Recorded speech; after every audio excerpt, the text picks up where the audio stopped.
Bartonella and Buddies. If you're new to my channel, my name is Jake, not Jade, and today we are going over 10 easy suggestions that came from my gastroenterologist, who happens to be a Lyme literate gastroenterologist and an integrative doctor as well. I have done a previous video called Me, My Stomach, and MCAS. I'll put a link to that in the top right corner of your screen if you'd like to watch that, and let's get into it.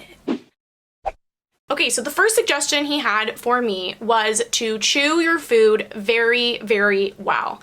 That way it takes some of the digestion burden off of your stomach.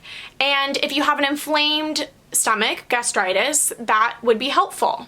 So I took this to heart and I chewed like a maniac. I chewed things that I don't even think need to be chewed, like mashed up potato, and I chewed things that I don't even think chewing would really break down all that well, like the skin of a potato. So this side of my face, all of the gums were so painful I couldn't even floss. You might be like, how did chewing make your gums that painful? Well, I have a lot of bodily pain, and my pain comes from using my muscles or pressure. So I basically put so much pressure on my teeth that I could not floss on this side for a week from chewing.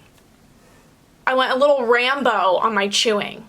So he also said make sure to chew using the front of your mouth. I mean, he doesn't want you to like chew using all your teeth instead of having it sit back behind your teeth and just swallowing big particles. Swallowing big particles can lead to larger particles passing through the intestinal walls, aka leaky gut, intestinal permeability, which can contribute to food sensitivities. His second recommendation was to not eat late and to not drink water late. So you might be familiar with not eating and lying down, but he also had the suggestion of not drinking water and lying down. Obviously, this is so when you lie down, you don't have the contents of your stomach flowing back up and irritating your lower esophageal sphincter and or your esophagus. I tried this. The not eating 2 hours before bed went fine, but the not drinking 2 hours before bed, I did that for about 3 days, and my esophagus actually hurt worse. My best explanation for that was that even though my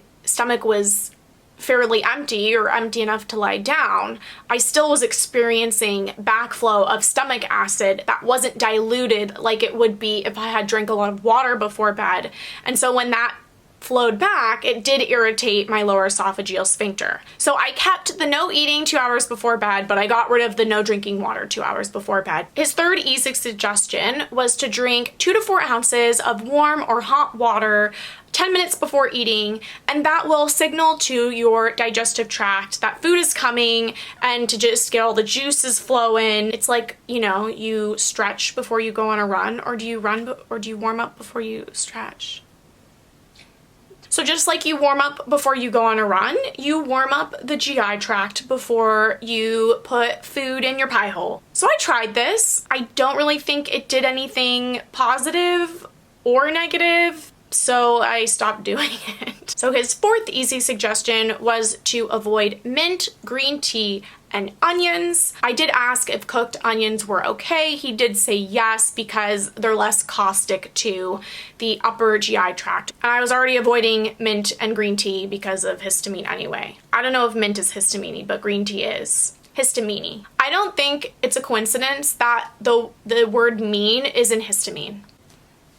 Okay, so the fifth easy suggestion from him is souping. He said that souping is your best friend. You are taking the burden off your GI tract. This was an easy suggestion to implement because basically all I eat is soup.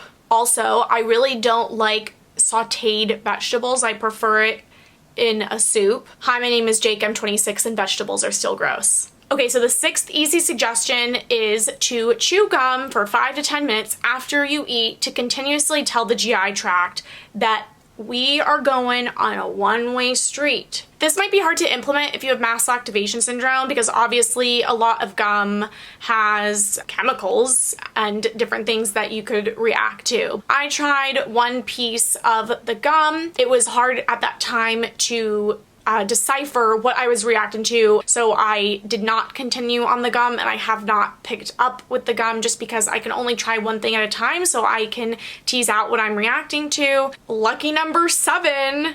It's lucky because it was my favorite suggestion that came out of all of his suggestions, and that is to drink alkaline water in between meals. This isn't to alkalize the blood or anything like that. It's just to create a less acidic environment in your stomach. And you know, drinking water does dilute your stomach acid, but alkaline water gives a little extra punch to the dilution. And what I like about it is the alkaline water is helpful within minutes rather than, you know, 30 minutes waiting for a Pepsid to kick in. So for alkaline water, you can just use regular water that you have in your house, and you can add baking soda to it. Another option is you can buy water bottles that are alkaline. A lot of the brands that sell alkaline water have added electrolytes, and I just assumed that I was probably going to react to those. So I got Avamore natural artesian water. I'm doing my Vanna White. And I know some of you are going to be like, don't drink out of a plastic water bottle. There's plastic particulates in there, and I have to weigh the pros and cons of everything. For me, I thought this would probably be a safer bet as opposed to putting baking soda in our reverse osmosis water because I might react to the baking soda. But I don't know. Okay, so his 8th easy suggestion was no sleeping on your stomach. And he said over and over, which was kind of funny, that people who sleep on their stomach keep him in business. Now, don't tell him this, but I am still continuing to sleep on my stomach, and this is how I rationalize it. I am uncomfortable pretty much throughout the entire day. I have been uncomfortable throughout the entire day for 2 years, and I like to sleep on my stomach, and that is my one time of day when I am comfortable right before I go to sleep.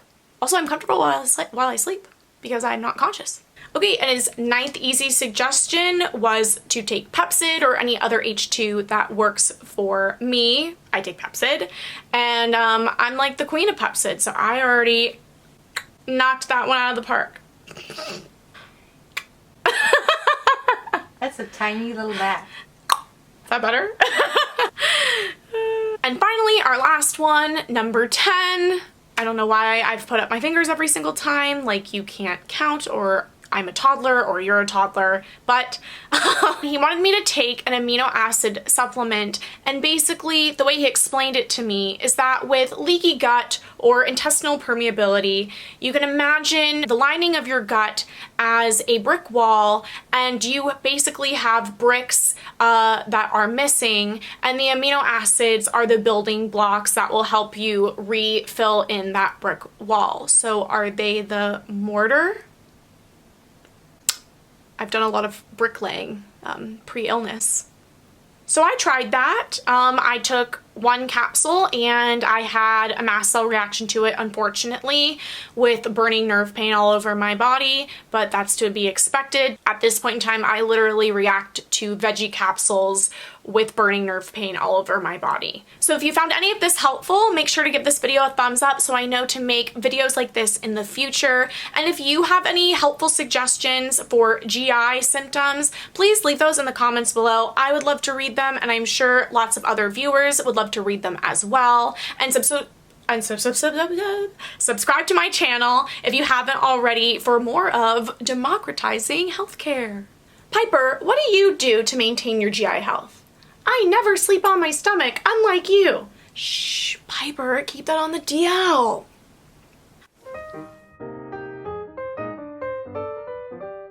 I said San Diego. Do I want to tell you I live in San Diego? Yeah.